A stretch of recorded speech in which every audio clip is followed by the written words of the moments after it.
दोस्तों, स्वागत है आपका हमारे चैनल द यूनिक वर्ल्ड में। बीरबल के सिर का रहस्य। दोस्तों, बीरबल की बुद्धिमानी और चतुराई की ख्याति जब दूर दूर तक फैलने लगी तो सम्राट अकबर के दरबार में कुछ दरबारियों के बीच ईर्ष्या पनपने लगी। कई दरबारी खुद को बीरबल की तेज सोच और समाधान ढूंढने की क्षमता के आगे कमजोर महसूस करने लगे और उन्होंने बीरबल को नीचा दिखाने के लिए रास्ते तलाशने शुरू कर दिए। एक दिन एक विशेष रूप से जलन से भरा दरबारी, जो बीरबल की लगातार सफलता से तंग आ चुका था, ने उसे अपमानित करने की योजना बनाई।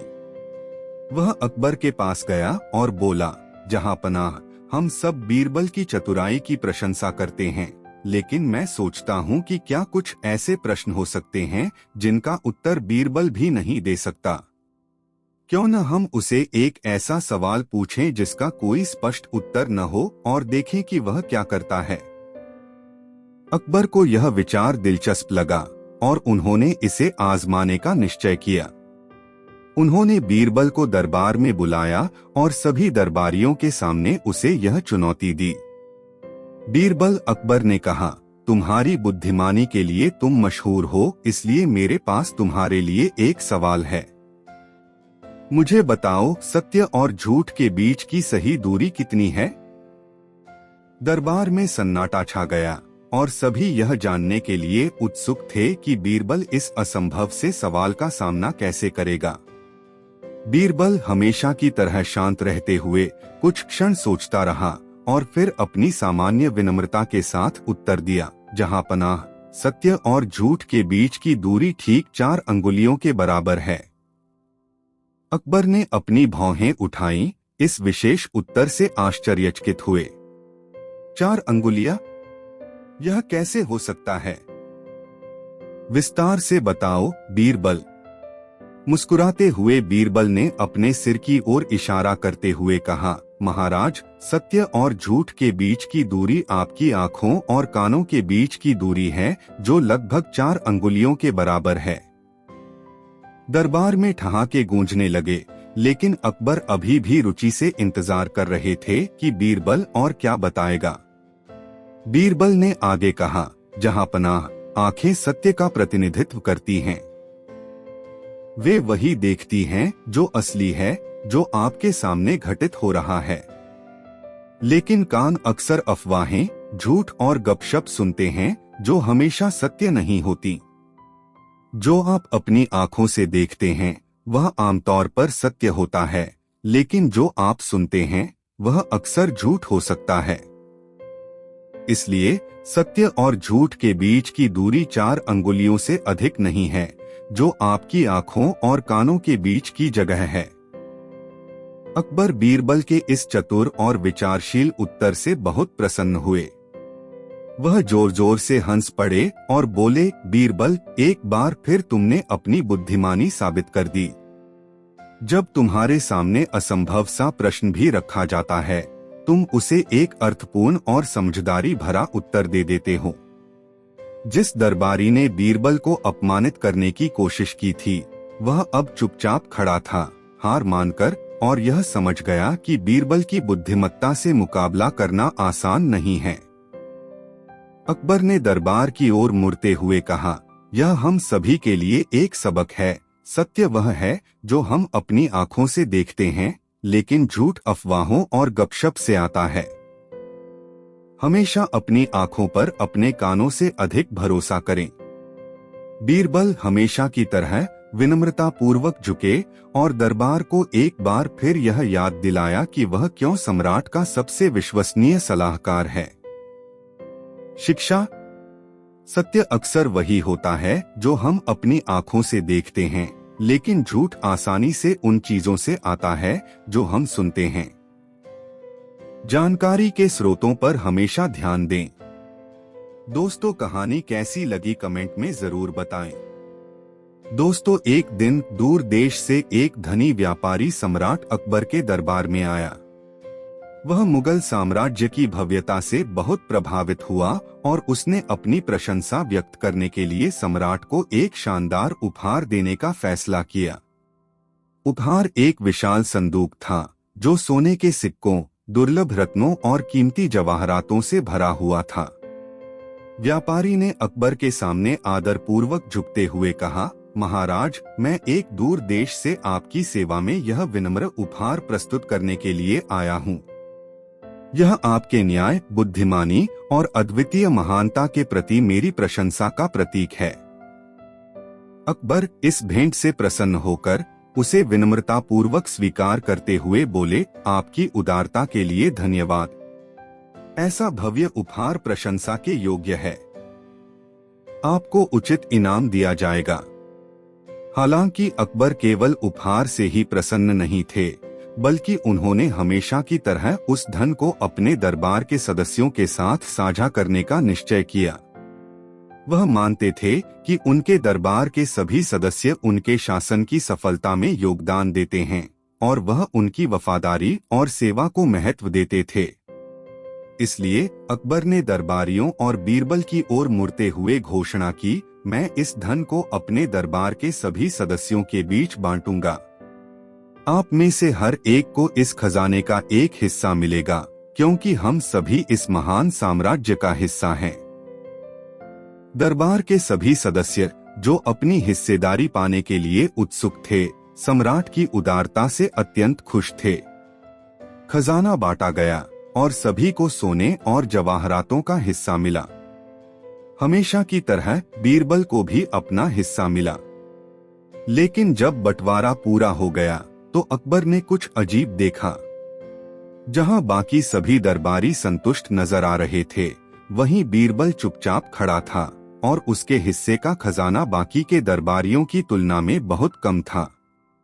यह असामान्य था, क्योंकि बीरबल सम्राट के सबसे करीबी सलाहकारों में से एक था और अकबर ने हमेशा उसका बड़ा सम्मान किया था। अकबर ने बीरबल को बुलाया और पूछा, बीरबल, मैंने देखा कि तुम्हें बाकी लोगों की तुलना में कम हिस्सा मिला है। तुमने अपना पूरा इनाम क्यों नहीं लिया?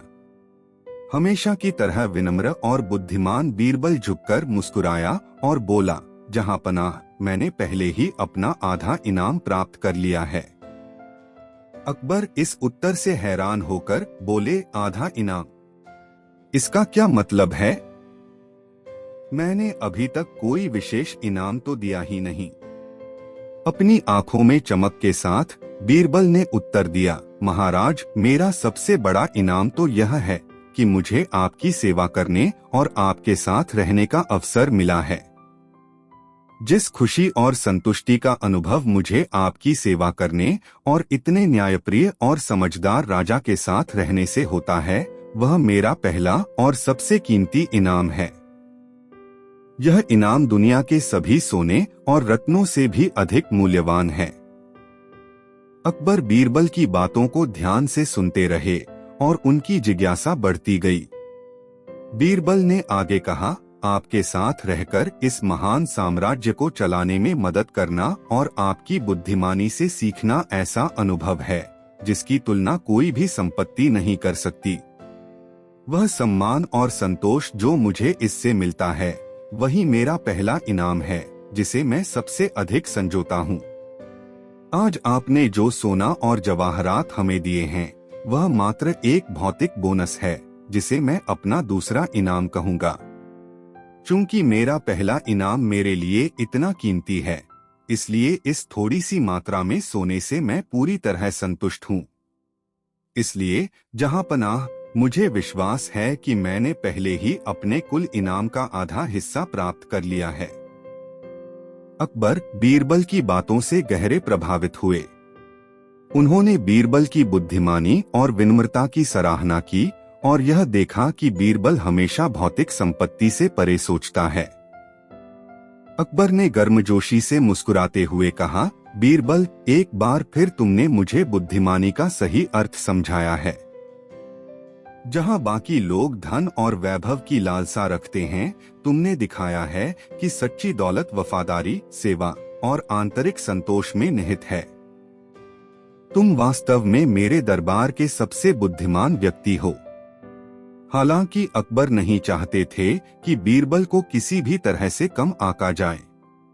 इसलिए अपने विश्वसनीय सलाहकार के प्रति स्नेह और सम्मान दिखाने के लिए उन्होंने बीरबल को एक अतिरिक्त हिस्सा देने का फैसला किया, जो बाकी दरबारियों के बराबर था।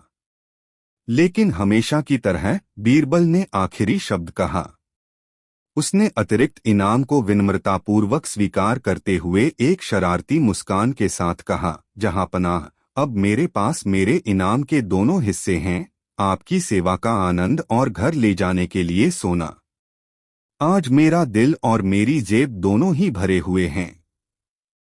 दरबार ठहाकों से गूंज उठा और सभी ने बीरबल की बुद्धिमानी की सराहना की। यहाँ तक कि अकबर भी बीरबल की चतुराई पर दिल खोलकर हंसने लगे। शिक्षा।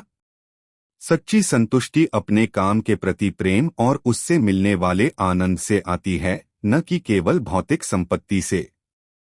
दोस्तों, वीडियो को एक लाइक जरूर करें। अकबर के राज्य का सबसे बड़ा मूर्ख। दोस्तों, एक दिन सम्राट अकबर के दरबार में मंत्रियों और दरबारियों के मन में बीरबल के प्रति जलन बढ़ने लगी। वे उसकी चतुराई और बुद्धिमानी से लगातार प्रभावित होते रहते थे, लेकिन जब भी बीरबल उनकी गलतियों को उजागर करता, खासकर जब वे कोई मूर्खतापूर्ण सुझाव देते, तो यह उन्हें बेहद परेशान करता। ऐसा ही एक दिन जब बीरबल ने एक दरबारी की मूर्खतापूर्ण सलाह को बड़ी कुशलता से खारिज कर दिया, तो मंत्रियों ने तय किया कि अब और नहीं सहेंगे। एक मंत्री ने सुझाव दिया, हमें बीरबल को सबक सिखाना चाहिए। उसे लगता है कि वह पूरे राज्य का सबसे बुद्धिमान व्यक्ति है। बाकी सभी सहमत हुए, हाँ, वह हमें हमेशा मूर्ख कहता रहता है। चलो उसे इसका प्रमाण देने पर मजबूर करते हैं। इसलिए दरबारियों और मंत्रियों का एक समूह अकबर के पास गया और अपनी शिकायत की। उन्होंने सम्राट से कहा कि बीरबल अक्सर उन्हें मूर्ख कहकर अपमानित करता है और यह शाही दरबार के एक दरबारी के लिए अनुचित है। उन्होंने मांग की कि बीरबल को उसकी इस हरकत के लिए सजा दी जाए। अकबर, जो हमेशा बीरबल के हास्य की सराहना करते थे, ने सोचा कि बीरबल को अपनी बात समझाने का मौका देना उचित होगा। उन्होंने कहा, बीरबल, दरबारी कहते हैं कि तुम अक्सर दूसरों को मूर्ख कहने में जल्दी कर देते हो। मैं तुम्हें एक चुनौती देता हूँ, एक हफ्ते के भीतर राज्य के सबसे बड़े मूर्ख को खोजकर मेरे सामने ला। अगर तुम असफल रहे तो तुम्हें सजा दी जाएगी। दरबारियों ने अपने योजना के सफल होने की उम्मीद में मुस्कुराते हुए सोचा कि या तो बीरबल असफल होगा या खुद को शर्मिंदा करेगा। बीरबल ने शांत भाव से चुनौती स्वीकार की। जैसा आप कहें, जहांपना, उन्होंने झुकते हुए कहा। अगले कुछ दिनों तक बीरबल शहर में घूमते रहे, लोगों से मिलते, उनके व्यवहार का निरीक्षण करते और सबसे गरीब भिखारियों से लेकर सबसे धनी व्यापारियों तक सभी से बात करते। उन्होंने देखा कि कई लोग मूर्खतापूर्ण हरकतें कर रहे थे, कुछ लोग ऐसी चीजों का पीछा कर रहे थे जिनकी उन्हें जरूरत नहीं थी, कुछ व्यापारी अपने ग्राहकों को धोखा दे रहे थे और आम लोग अंधविश्वासों का पालन कर रहे थे। फिर भी बीरबल संतुष्ट नहीं हुए। छठे दिन जब समय समाप्त होने वाला था, बीरबल बाजार में घूमते हुए एक आदमी से मिले। वह आदमी एक पट्टा पकड़कर चल रहा था, लेकिन पट्टे से बंधा हुआ कुत्ता या घोड़ा नहीं था, बल्कि वह एक गधे को गर्व से घुमा रहा था। बीरबल ने उसे रोका और पूछा, तुम क्या कर रहे हो? वह आदमी खुद से बेहद खुश दिखते हुए बोला, ओह, मैंने अपनी सारी संपत्ति बेच दी है और इस गधे को खरीद लिया है। अब मैं इस गधे पर चढ़कर स्वर्ग जाने वाला हूँ। बीरबल की आंखें चौड़ी हो गईं। स्वर्ग? हाँ, आदमी ने उत्तर दिया। गांव के पुजारी ने मुझे बताया है कि अगर मैंने ऐसा किया तो मुझे स्वर्ग में प्रवेश मिल जाएगा। इसलिए मैंने अपनी सारी संपत्ति बेच दी और सबसे अच्छा गधा खरीदा जो मुझे मिल सकता था। अब मैं इसे लेकर सीधा स्वर्ग जाऊंगा। बीरबल ने सोचा, यह वही है जिसकी मुझे तलाश थी। बीरबल ने उस आदमी से कहा, मुझे तुम्हें शाही दरबार में ले जाना होगा। सम्राट तुम्हारी कहानी सुनने में बहुत रुचि लेंगे। अगले दिन बीरबल अकबर के सामने हाजिर हुए। उस आदमी और उसके गधे को दरबार में लेकर आए। दरबारी, मंत्री और सम्राट अकबर उत्सुकता से प्रतीक्षा कर रहे थे। बीरबल अकबर ने कहा, क्या तुमने मेरे राज्य का सबसे बड़ा मुख ढूंढ लिया है? जी हाँ जहांपनाह, बीरबल ने मुस्कुराते हुए कहा। यह आदमी मानता है कि उसका गधा उसे स्वर्ग ले जाएगा। उसने अपनी सारी संपत्ति बेच दी, अपना घर छोड़ दिया और अब वह इस गधे पर चढ़कर स्वर्ग जाने के रास्ते पर है। दरबार में ठहाके गूंजने लगे। अकबर भी हंसने लगे। वास्तव में बीरबल, यह तो बहुत बड़ी मूर्खता है। लेकिन तुमने कहा था कि तुम सबसे बड़े मूर्ख को लाओगे, सिर्फ किसी आम मूर्ख को नहीं। बीरबल की आंखों में चमक थी जब उन्होंने उत्तर दिया, हाँ जहांपनाह। यह आदमी मूर्ख है क्योंकि उसने सोचा कि गधा उसे स्वर्ग ले जाएगा। लेकिन इससे भी बड़ा मूर्ख मैं हूँ, क्योंकि मैंने उसकी इस मूर्खतापूर्ण कहानी पर विश्वास किया और उसे यहाँ दरबार में लाया। अकबर ने हैरानी से पूछा, तुम खुद को बड़ा मूर्ख कहते हो? क्यों बीरबल? बीरबल ने झुकते हुए मुस्कुराकर जवाब दिया, क्योंकि मैंने इस आदमी की मूर्खतापूर्ण कहानी पर विश्वास किया और सोचा कि यह आपके दरबार में पेश करने लायक है। लेकिन जहांपनाह, मुझसे भी बड़ा मूर्ख कोई और है। अकबर अब पूरी तरह से बीरबल के खेल में शामिल हो गए थे। उन्होंने पूछा, ओह, और वह कौन है? बीरबल ने दरबारियों की ओर इशारा करते हुए कहा, सबसे बड़ा मूर्ख आप हैं जहांपनाह, क्योंकि आपने मुझे ऐसे राज्य में सबसे बड़ा मूर्ख खोजने भेजा जहां चारों ओर पहले से ही इतने मूर्ख मौजूद हैं। दरबारियों के चेहरे का रंग उड़ गया और कमरा एकदम चुप हो गया। फिर अकबर बीरबल की चतुराई को समझते हुए जोर जोर से हंसने लगे। सम्राट इतनी जोर से हंसे कि उनकी आंखों में आंसू आ गए। बीरबल अकबर ने हंसी से आंसू पोंछते हुए कहा, तुमने फिर से अपनी बुद्धिमानी साबित कर दी। तुमने न केवल इस चुनौती को पूरा किया, बल्कि हमें हमारे अपने कार्यों की मूर्खता का एहसास भी कराया। दरबारियों को एहसास हुआ कि वे बीरबल से मात खा चुके हैं और वे चुपचाप पीछे हट गए, बीरबल की चतुराई के आगे कुछ कहने में असमर्थ। अकबर ने मुस्कुराते हुए घोषणा की, बीरबल, तुम वास्तव में बेजोड़ हो। तुम न केवल हर समस्या का समाधान निकालते हो, बल्कि हमें महत्वपूर्ण सबक भी सिखाते हो। बहुत बढ़िया। और इस तरह बीरबल ने विजय प्राप्त की, न कि किसी को मूर्ख कहकर, बल्कि यह दिखाकर कि कैसे हम सभी मूर्खता के जाल में फंस सकते हैं, कभी कभी बिना इसका एहसास किए। नैतिक शिक्षा। सच्ची बुद्धिमानी अपनी खुद की गलतियों को पहचानने और उन पर हंसने में है। अकबर, बीरबल और रहस्यमय गुमशुदा हीरे। एक खूबसूरत सुबह थी अकबर के दरबार में और सब कुछ शांत दिखाई दे रहा था। मंत्री अपने कार्यों में व्यस्त थे, पक्षी चहक रहे थे और अकबर अपने पसंदीदा मसालेदार चाय का आनंद ले रहे थे। अचानक एक राजकीय संदेशवाहक भागते हुए आया। ऐसा लगता था जैसे वह महल के दूसरी तरफ से दौड़कर आया हो। जहांपनाह, एक भयानक खबर है, संदेशवाहक ने कहा। अकबर, जो अपनी चाय का आनंद ले रहे थे, तुरंत कप रख दिया। क्या हुआ?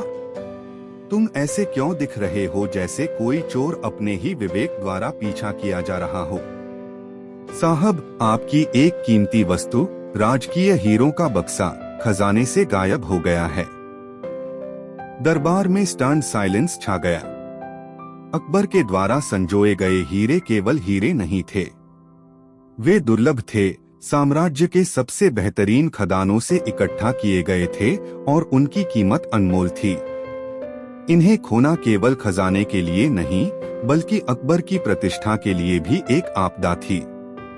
अकबर ने अपने भौहें सिकोड़ते हुए कहा, खजाने की देखरेख कौन कर रहा था? साहब, सुरक्षा प्रमुख नर्वसली आगे बढ़ा।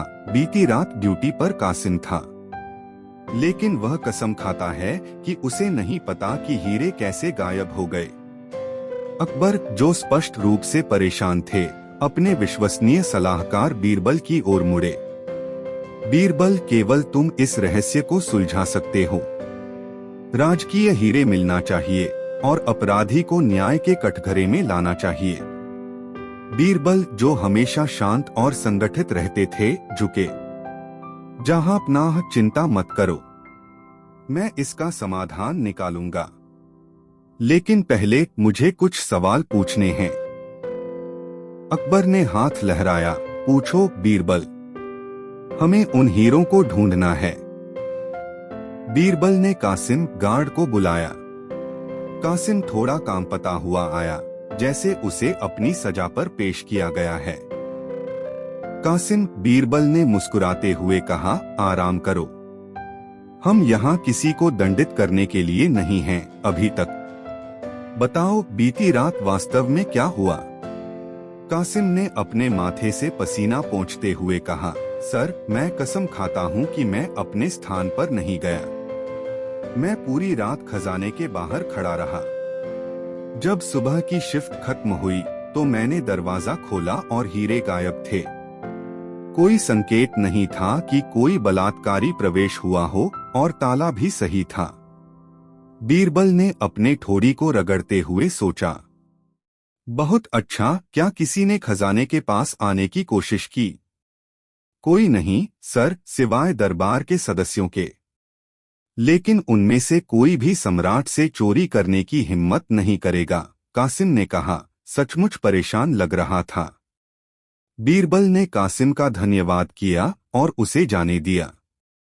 दरबार बीरबल से जो कुछ भी कहना चाहता था उसके लिए उत्सुक था, लेकिन वह एक पल के लिए चुप रहा। हम्मा, अंततः बीरबल बोला, यह एक दिलचस्प मामला है। हीरे बस गायब नहीं हुए और कोई भी खजाने में प्रवेश नहीं करता दिखाई देता।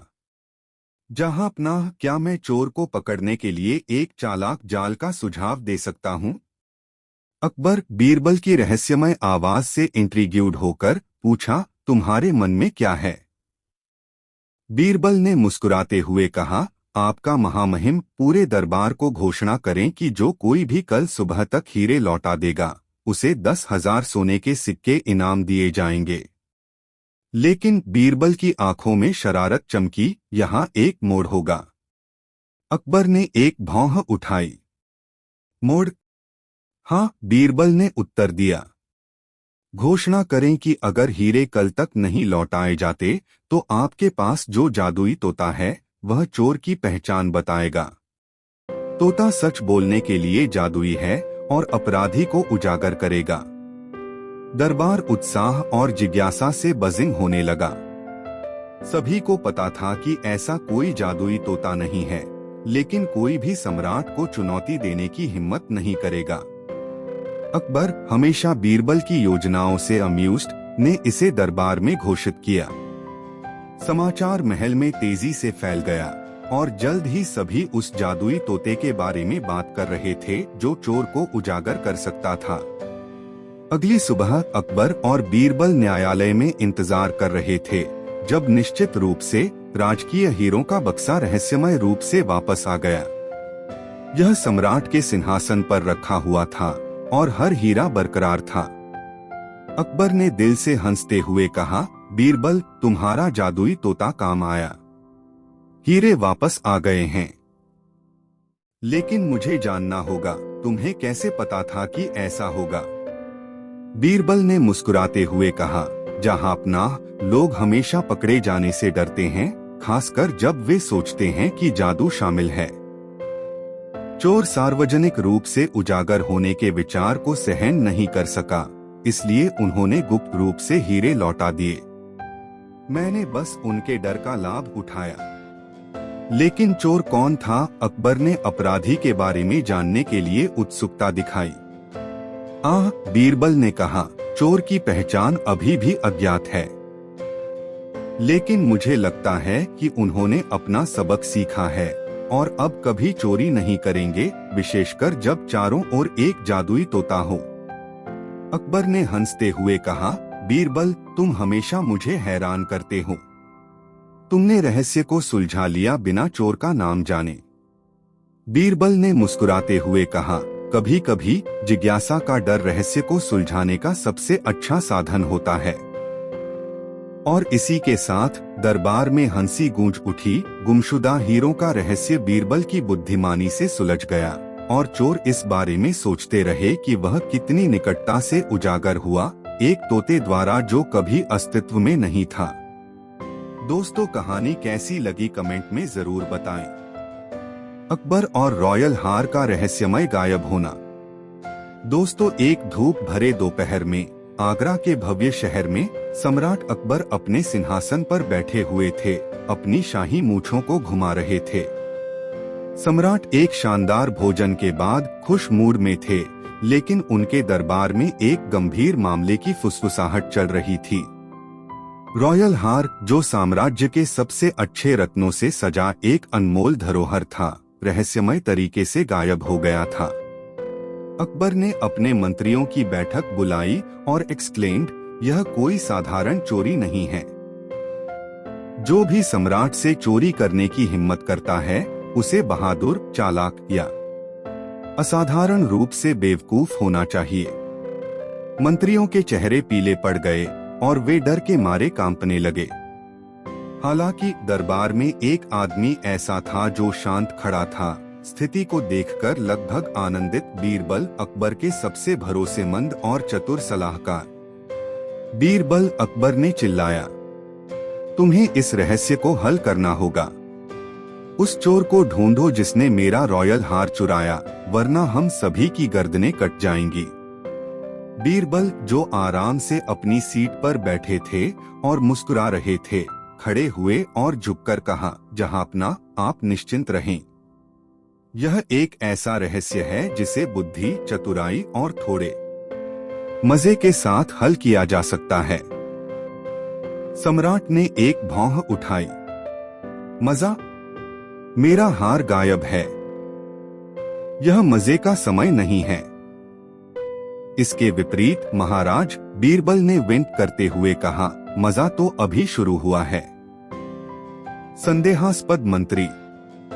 बीरबल ने अपनी जांच शुरू की और मंत्रियों और शाही कर्मचारियों को एक बड़े हॉल में इकट्ठा किया। कोई भी तब तक नहीं जाएगा जब तक हार नहीं मिल जाता, बीरबल ने नाटकीय अंदाज में घोषणा की, हर व्यक्ति को संदेह से देखते हुए। मंत्रियों ने एक दूसरे को घबराए हुए नजरों से देखा, यह सोचते हुए कि क्या बीरबल उन्हें पहले ही संदिग्ध मान चुके हैं। थोड़ी देर टहलने के बाद बीरबल ने कहा, अब मेरे पास एक ऐसा तरीका है जो अपराधी को उजागर करेगा। उन्होंने एक मुट्ठी लंबे साधारण डंडे निकाले।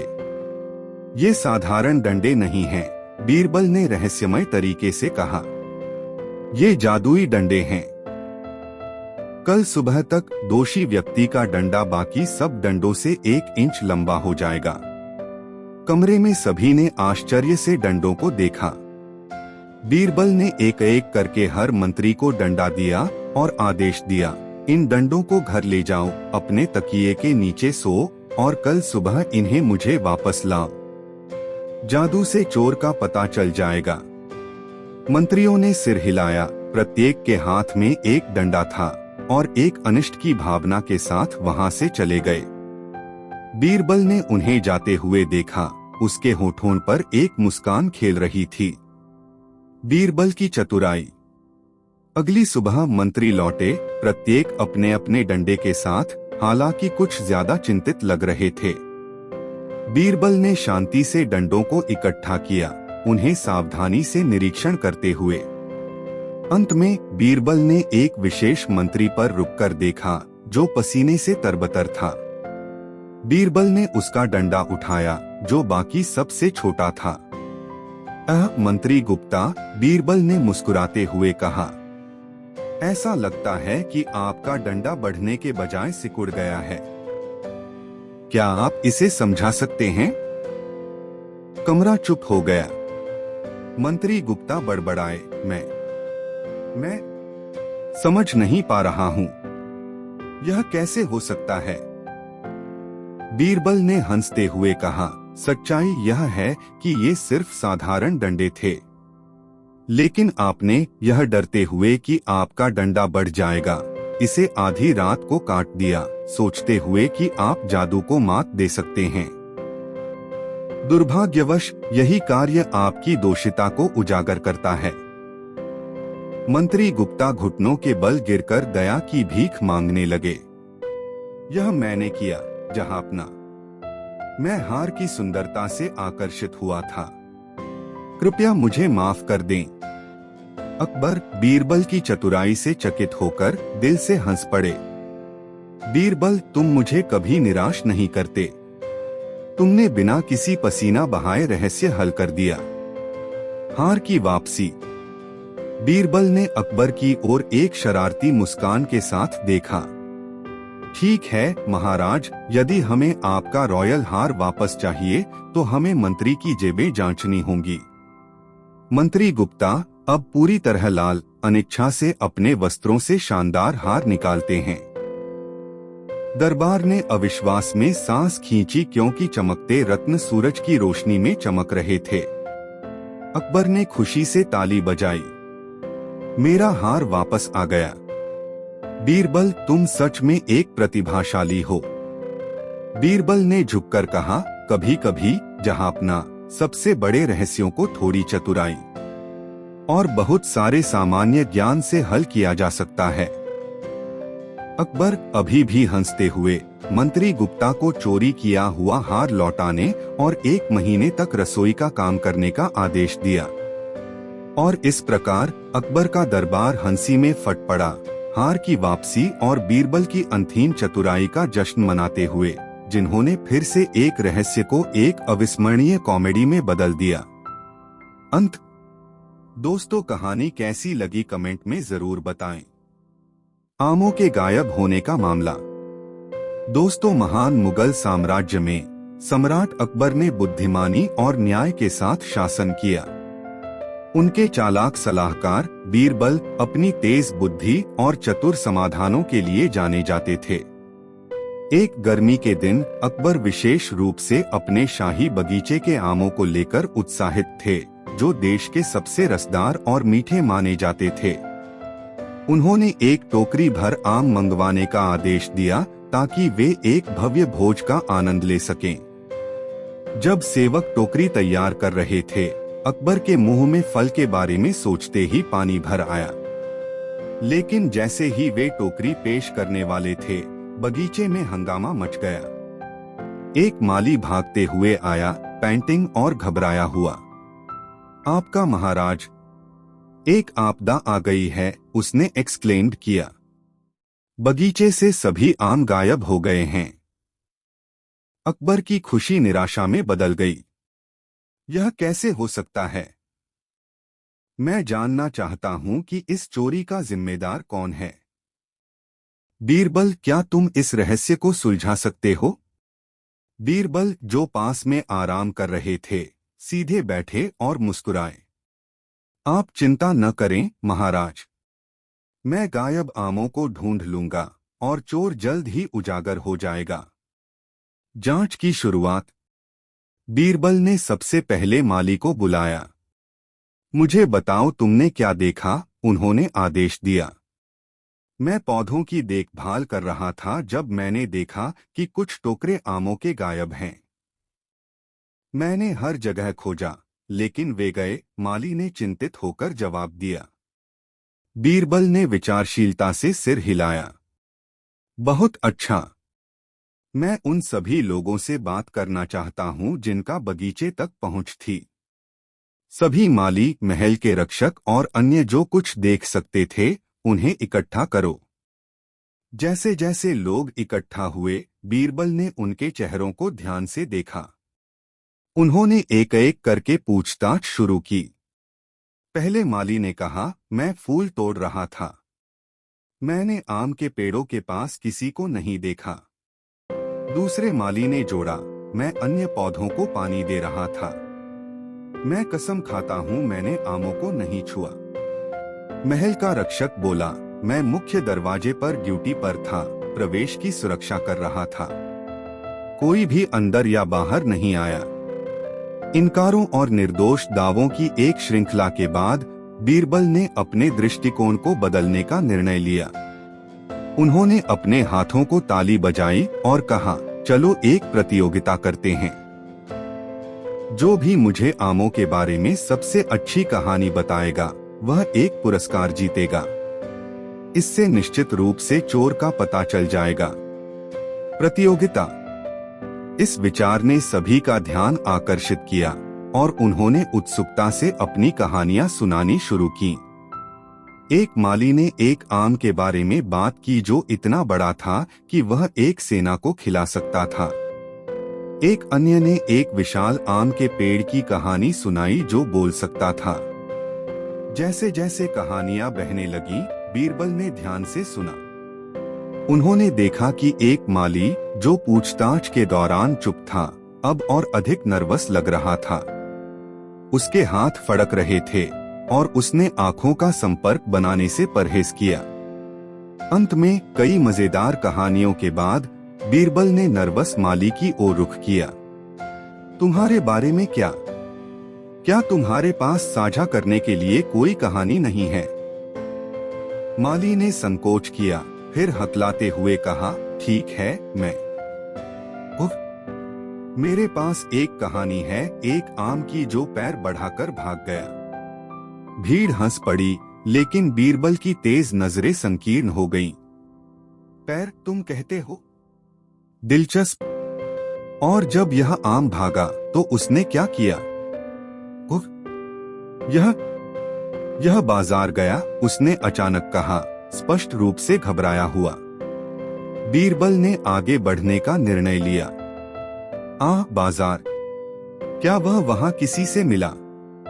शायद कोई जो उसकी मदद कर सके। अब माली पसीना बहाने लगा। नहीं, यह सिर्फ एक आम था। यह किसी से नहीं मिला। रहस्योद्घाटन। बीरबल ने एक भौं उठाई, यह महसूस करते हुए कि माली कुछ छिपा रहा था। तुम्हें पता है, एक आम जो भागता है उसे किसी को इसे ले जाने की जरूरत होती है। क्या तुम सहमत नहीं हो? माली भयभीत लग रहा था। नहीं, मेरा मतलब हाँ, लेकिन। बीरबल ने इंटरप्ट इंटरप्ट किया। मुझे लगता है कि हमारे पास चोर है। तुम आखिरी थे जिन्होंने आमों को देखा जब वे गायब हुए, क्या तुम नहीं थे? माली ने अचानक कहा, ठीक है। मैंने उन्हें लिया, लेकिन यह केवल उस महिला को प्रभावित करने के लिए था जो बाजार के पास रहती है। मैंने सोचा कि मैं उन्हें अच्छे दाम पर बेच सकता हूँ। भीड़ ने हैरानी से सांस ली और बीरबल ने मुस्कुराते हुए कहा, तो रहस्य सुलझ गया। तुम किसी को प्रभावित करने के लिए बहुत उत्सुक थे और सम्राट के प्रति अपनी वफादारी को भूल गए। अकबर की प्रतिक्रिया। बीरबल ने माली को अकबर के सामने लाया, जो कहानी सुनने के लिए उत्सुक थे। माली के स्वीकार करने के बाद अकबर हंसने से नहीं रोक पाए। तुमने सोचा कि तुम इससे बच जाओगे, क्या तुमने नहीं? और एक महिला के लिए तो। माली शर्म से सिर झुकाकर खड़ा रहा, लेकिन अकबर ने हाथ उठाया। तुम्हें कठोर दंड नहीं मिलेगा। इसके बजाय तुम उस महिला को आमों की एक टोकरी ले जाओ जिसे तुम प्रभावित करना चाहते थे। यह तुम्हें ईमानदारी का सबक सिखाएगा। माली राहत और आभार के साथ अकबर का धन्यवाद करते हुए चला गया। बीरबल मुस्कुराए, यह जानते हुए कि एक बार फिर से न्याय की जीत हुई है और एक मूल्यवान पाठ सिखाया गया है। जब मुगल साम्राज्य में सूर्य अस्त हुआ, अकबर और बीरबल ने सबसे अच्छे आमों से भरा एक भोज का आनंद लिया, दिन के घटनाक्रम पर हंसते हुए। बीरबल ने अकबर की ओर देखा और कहा, आप जानते हैं महाराज, सिर्फ आम ही मीठे नहीं होते, बल्कि जो हंसी और पाठ हम साझा करते हैं वही जीवन को वास्तव में आनंदित बनाता है। और उस दिन के बाद से जब भी साम्राज्य में कोई आमों का उल्लेख करता, वे उस दिन को याद करते जब यह मीठा फल एक मजेदार रहस्य का केंद्र बन गया, जिसने न केवल एक चोर को उजागर किया बल्कि ईमानदारी और बुद्धिमानी के महत्व को भी बताया। दोस्तों, वीडियो को एक लाइक जरूर करें। गायब हुए भोज का रहस्य। दोस्तों, एक सुंदर सुबह सम्राट अकबर के भव्य दरबार में एक अजीब स्थिति उत्पन्न हुई। यह एक बड़ा उत्सव का दिन था, क्योंकि अकबर ने पूरे साम्राज्य के लिए एक भव्य भोज आयोजित करने का निर्णय लिया था। उन्होंने घोषणा की कि सभी को साम्राज्य के हर कोने से आने वाली विशेषताओं के साथ एक शानदार भोजन परोसा जाएगा। रॉयल शेफ ने कई दिनों तक इस भोजन की तैयारी की, जिससे सभी की उंगलियां चटक उठें। जैसे जैसे भोज का समय नजदीक आया, रॉयल किचन उत्साह से भरा हुआ था। मसालेदार बिरयानी, समृद्ध करी, सुनहरे तले हुए समोसे और मीठे गुलाब जामुनों की महक हवा में फैली हुई थी। महल का स्टाफ बेसब्री से उस पल का इंतजार कर रहा था जब वे इस भव्य भोजन का आनंद ले सकेंगे। लेकिन जब भोज परोसने का समय आया तो कुछ चौंकाने वाला हुआ। सारा खाना गायब था। रॉयल किचन में पूर्ण अराजकता थी। विशाल बर्तन जो भोजन से भरे हुए थे, अब खाली थे। जो प्लेटें मिठाइयों और नाश्तों से भरनी थीं, वे गायब हो गईं। शेफ चकित खड़े थे, सिर पर हाथ मार रहे थे। कोई नहीं समझ पा रहा था कि पूरा भोज कैसे हवा में उड़ गया। अकबर जब इस खबर को सुना तो गुस्से में थे। यह मेरे अपने महल में कैसे हो सकता है? उन्होंने गरजते हुए कहा, रॉयल गार्ड्स पर नजर डालते हुए जो ड्यूटी पर थे। अपने विश्वासपात्र सलाहकार बिरबल को बुलाते हुए अकबर ने कहा, बिरबल, मुझे जवाब चाहिए। यह कोई छोटी बात नहीं है। किसने हमारे नाक के नीचे से भोज चुराने की हिम्मत की? बिरबल हमेशा की तरह शांत सम्राट के सामने झुके और कहा, जहांपनाह, यह वास्तव में एक अजीब रहस्य है। लेकिन चिंता न करें, मैं अपराधी को ढूंढ लूंगा। हम इसे ऐसे सुलझाएंगे कि कोई भी उम्मीद नहीं करेगा। अपनी आंखों में चमक के साथ बिरबल ने काम करना शुरू किया। उन्होंने पहले किचन का गहराई से निरीक्षण किया। बर्तन पूरी तरह से साफ थे, न चावल का एक दाना और न ही करी की एक बूंद। अगर रॉयल कबूतर भी टूटे हुए बिखरे टुकड़ों की तलाश में आते तो वे भी भूखे लौटते। बिरबल ने शेफ की ओर मुड़ते हुए पूछा, क्या किसी ने कुछ अजीब देखा? क्या कोई अजनबी चारों ओर घूमता हुआ दिखाई दिया? शेफ ने सिर हिलाया। नहीं बिरबल साहब, उनमें से एक ने कहा, हम सब खाना बनाने में व्यस्त थे। गार्ड अपने स्थानों पर थे और किचन में कोई नहीं आया। बिरबल ने ध्यान से अपनी दाढ़ी पर हाथ फेरते हुए फिर पूछा, भोजन के बारे में क्या? यह कहाँ रखा गया था जब यह गायब हुआ?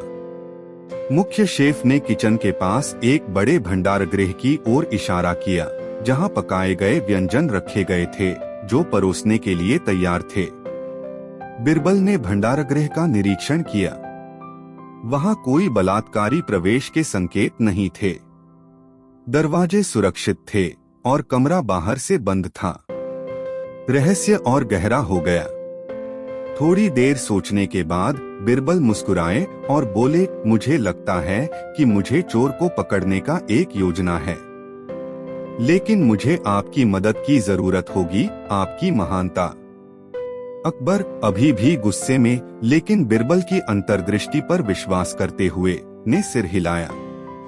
बिरबल ने फिर दरबार में घोषणा की, कल हम एक और भव्य भोज करेंगे, लेकिन इस बार मैं व्यक्तिगत रूप से तैयारियों की देखरेख करूंगा। हम देखेंगे कि क्या चोर फिर से हमला करने की हिम्मत करता है। अगले दिन किचन का स्टाफ फिर से काम पर लगा। बिरबल जैसा कि वादा किया था, पूरे समय किचन में मौजूद रहे, यह सुनिश्चित करते हुए कि सब कुछ सही तरीके से किया जाए।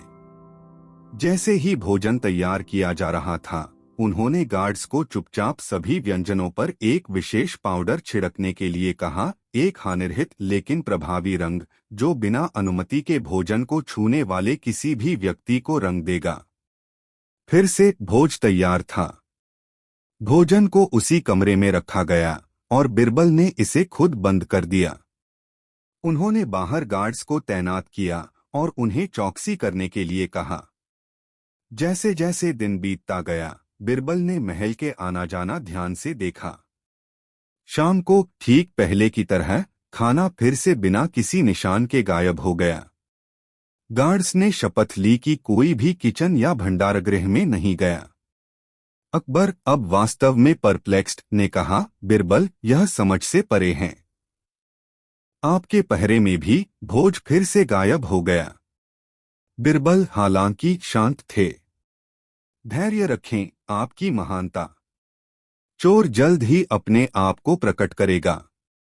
उस शाम बिरबल ने पूरे दरबार को इकट्ठा किया और घोषणा की, चोर हमारे बीच में है और वे जल्द ही खुद को प्रकट करेंगे।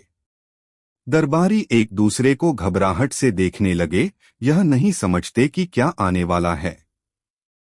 फिर बिरबल ने एक सेवक से कई कटोरे पानी लाने को कहा। सभी को अपने हाथ धोने होंगे, बिरबल ने निर्देश दिया। एक एक करके दरबारी पानी में अपने हाथ डुबोने लगे। धीरे धीरे रहस्य का पर्दा उठने लगा।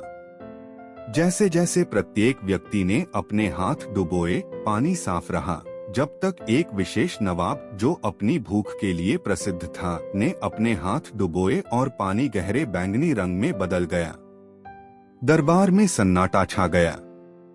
अकबर अब चाल समझते हुए मुस्कुराए।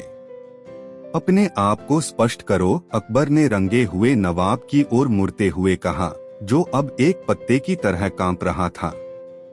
नवाब यह समझते हुए कि उसे पकड़ लिया गया है, घुटनों के बल गिर पड़ा। मुझे माफ करें, आपकी महानता, उसने चिल्लाते हुए कहा।